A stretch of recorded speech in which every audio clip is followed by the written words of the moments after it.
Assalamu alaikum viewers and welcome back to my channel Study Law with Bushra.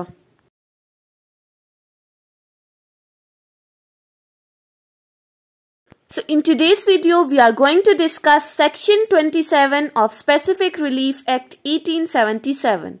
But before starting the discussion, I request you all to please subscribe to my channel and don't forget to press the bell icon for latest updates. Do share this video with your friends and don't forget to comment your feedback. So let's move towards the discussion. Section 27 deals with relief against the parties and person claiming under them by subsequent title. अब इस section 27 के title को अगर हम देखें तो इसमें बात की गई है सब्सीक्वेंट टाइटल के बारे में.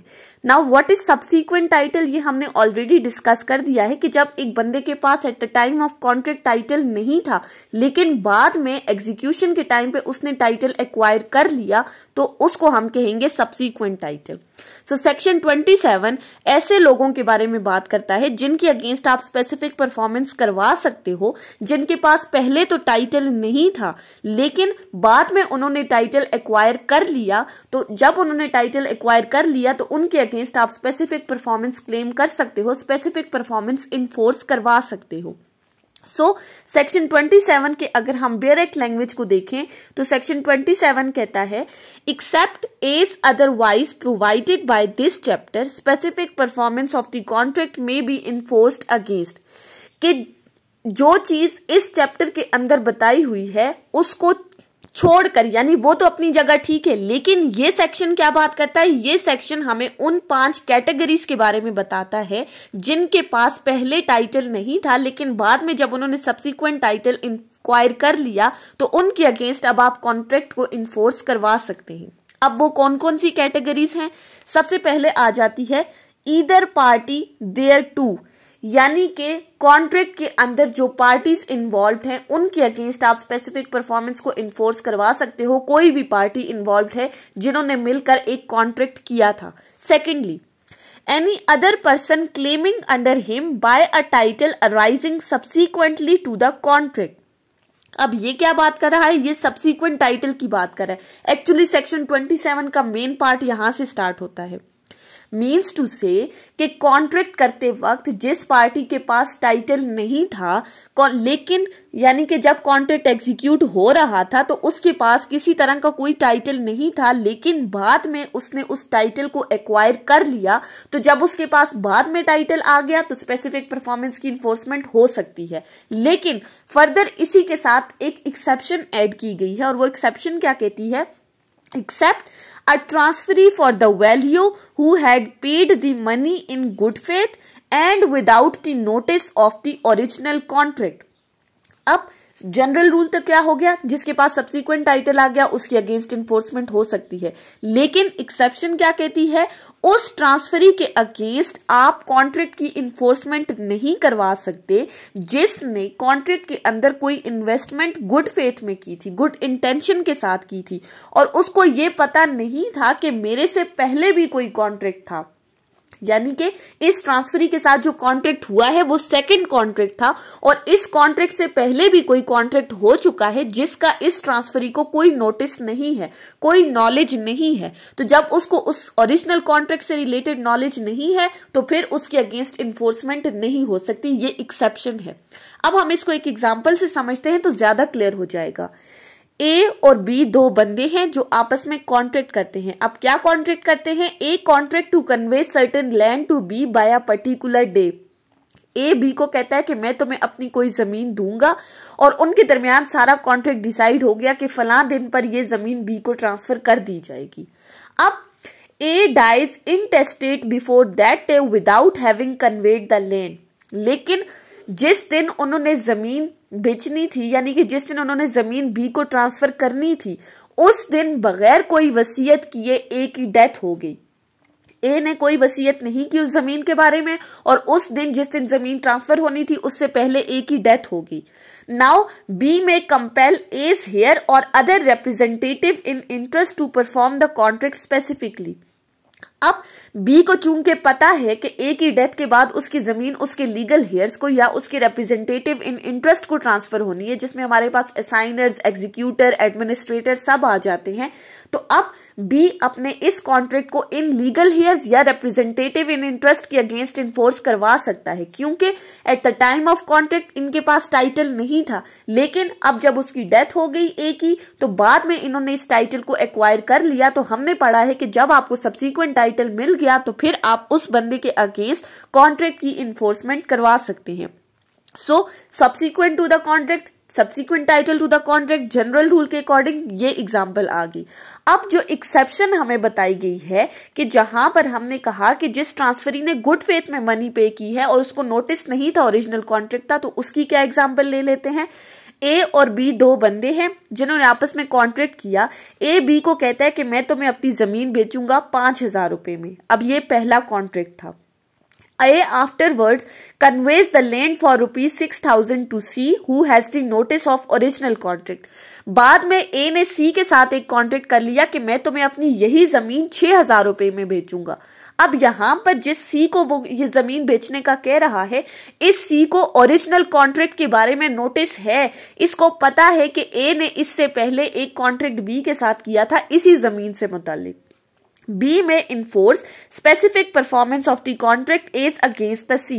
अब जब सी को नोटिस था, उसको नॉलेज था ओरिजिनल कॉन्ट्रैक्ट का, तो ये बी स्पेसिफिक परफॉर्मेंस का सूट फाइल कर सकता है सी के अगेंस्ट और उसके अगेंस्ट इन्फोर्समेंट करवा सकता है इस कॉन्ट्रैक्ट की, क्योंकि उसको ऑलरेडी नॉलेज था। तो एक्सेप्शन क्या कह रही थी कि जहां पर नॉलेज नहीं है तो इन्फोर्समेंट नहीं होगी, लेकिन अगर नॉलेज है तो आप कॉन्ट्रैक्ट इन्फोर्स करवा सकते हैं। थर्ड पर आ जाएं। Any person claiming under a title which though prior to the contract and known to plaintiff might have been displaced by the defendant। अब इसको समझने के लिए हम एग्जाम्पल को देखें तो हमें ज्यादा क्लियर हो जाएगा। सो इलस्ट्रेशन सी देखें। A the tenant for life of an estate. A एक बंदा है जो टेनेंट फॉर लाइफ है। Now who is tenant for life, we have already discussed it in detail कि टेनेंट फॉर लाइफ क्या है। ऐसा बंदा जिसको कोई शख्स अपनी जमीन दे देता है उसकी पूरी लाइफ टाइम में यूज करने के लिए, कि वो उसको चाहे तो लीज आउट कर दे, वो इसको रेंट पे दे दे, जो भी करे। अब एक जमीन है जो टेनेंट फॉर लाइफ के पास है, जिसको दी गई है। अब फॉर एग्जाम्पल किसी डी बंदे ने ए को ये जमीन दी है tenant for life in the due exercise with remainder to B. अब साथ में ये भी लिखा गया है कि ए की डेथ के बाद यही जमीन ट्रांसफर हो जाएगी बी को। B is the remainder. A की लाइफ टाइम में ए के पास रहेगी, ए की डेथ के बाद बी के पास चली जाएगी। In due exercise of the powers conferred by settlement under which he is a tenant for life contracts to sell the estates to C. अब जब इनके दरमियान ये सेटलमेंट हुई थी टेनेंट फॉर लाइफ से रिलेटेड, तो उसमें उसको पावर्स कन्फर की गई थी रिगार्डिंग दिस प्रॉपर्टी, और साथ ही उसको कहा गया था कि वो इस प्रॉपर्टी को सेल आउट कर सकता है। अब ए अपनी इस पावर्स को यूज करते हुए इस प्रॉपर्टी को सी पर बेचने लगता है, उसको बेच रहा है। Who has the notice of the settlement, जिसको इस सेटलमेंट के बारे में नोटिस है। क्या सेटलमेंट हुई थी कि ए की डेथ के बाद ये जमीन बी को चली जाएगी। Now before the sale is completed A dies, लेकिन इस सेल के मुकम्मल होने से पहले ए की डेथ हो गई और अब जमीन किसके पास जाएगी। Who is the remainder, B is the remainder, और सी को पता है कि रिमाइंडर बी है। C may enforce specific performance of the contract against B. अब ये सी जो है वो स्पेसिफिक परफॉर्मेंस इन्फोर्स करवा सकता है against the B because he has the notice of this original contract. तो अब यहां पर हमने क्या पढ़ा था, A person claiming under the title known to the plaintiff has been displaced by the defendant। अब यहां पर plaintiff कौन था, plaintiff C था जो displace हुआ है defendant से। अब फोर्थ पर आ जाते हैं। When a public company has entered into a contract and subsequently becomes amalgamated with another public company, means to say एक public company थी वो merge हो गई किसी दूसरी public company के साथ। For example A एक company थी और उसने मर्जिंग कर ली बी एक कंपनी के साथ, और मर्जिंग करने के बाद एक तीसरी कंपनी वजूद में आई जिसको हम कह दें ए बी या सी या कोई भी नाम दे दें। The new company which arises out of the amalgamation. अब लेट्स से कि इस ए पब्लिक कंपनी ने बिफोर मर्जिंग किसी तीसरी कंपनी के साथ कोई कॉन्ट्रैक्ट किया था, लेट्स से सी के साथ। तो अब ये जो सी है ये अपने इस कॉन्ट्रैक्ट की इन्फोर्समेंट करवा सकती है जो न्यू पब्लिक कंपनी इन दोनों की मर्जिंग के बाद अराइज हुई है, यानी कि ए बी और डी। सी अपना कॉन्ट्रैक्ट न्यू पब्लिक कंपनी के अगेंस्ट इन्फोर्स करवा सकती है। उसके बाद आ जाते हैं लास्ट पर, when the promoters of public company have before its incorporation entered into a contract the company।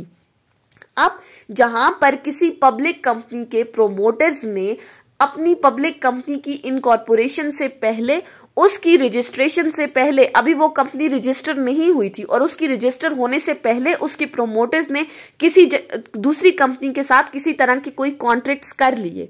अब ये कंपनी जो है वो उन प्रोमोटर्स के कॉन्ट्रैक्ट के लिए रिस्पॉन्सिबल होगी, लेकिन प्रोवाइजो क्या ऐड की गई है, that the company has ratified and adopted the contract and the contract is warranted by the terms of its incorporation.